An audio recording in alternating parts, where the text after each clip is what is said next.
بسم اللہ الرحمن الرحیم۔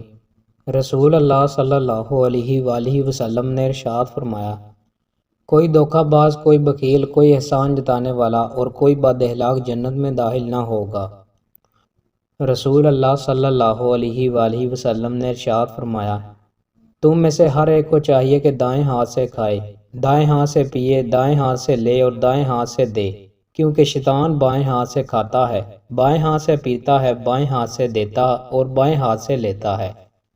رسول اللہ صلی اللہ علیہ وآلہ وسلم نے ارشاد فرمایا، تمہاری یہ آگ جس کو ابن آدم روشن کرتا ہے، جہنم کی گرمی کے 70 حصوں میں سے ایک حصے کے برابر ہے۔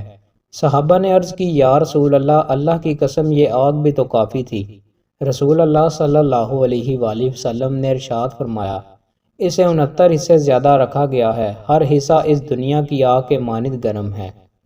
رسول اللہ صلی اللہ علیہ وآلہ وسلم نے ارشاد فرمایا، سب سے افضل صدقہ یہ ہے کہ ایک مسلمان علم سیکھ کر دوسرے مسلمان بھائی کو سکھائے۔ رسول اللہ صلی اللہ علیہ وآلہ وسلم نے ارشاد فرمایا، اے اللہ، ہمارے دلوں میں مدینہ کی محبت اسی طرح پیدا کر دے جس طرح مکہ کی محبت ہے، بلکہ اس سے بھی زیادہ۔ رسول اللہ صلی اللہ علیہ وآلہ وسلم نے ارشاد فرمایا، جو شخص پابندی کے ساتھ استغفار کرتا ہے، اللہ تعالیٰ اس کے لیے ہر غم سے نجات اور ہر مشکل سے نکلنے کا راستہ بنا دیتا ہے اور اسے وہاں سے رزق دیتا ہے جہاں سے اس کے وہم و گمان میں بھی نہ ہو۔ رسول اللہ صلی اللہ علیہ وآلہ وسلم نے ارشاد فرمایا، میں نے جہنم کو دیکھا کہ اس کے بعض حصے بعض دوسرے حصوں کو کھائے جا رہے ہیں۔ جنت کے ضامن 5 کام۔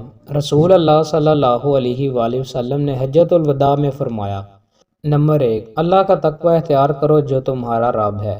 نمبر 2، 5 نمازیں پڑھو۔ نمبر 3، رمضان کے روزے رکھو۔ نمبر 4، اپنے مالوں کی زکوٰۃ دو۔ نمبر 5، اور اپنے حکمران کی اطاعت کرو، تم اپنے رب کی جنت میں داخل ہو جاؤ گے۔ دوستوں، مزید اچھی ویڈیوز کے لیے ہمارے چینل کو سبسکرائب لازمی کریں۔ بہت شکریہ۔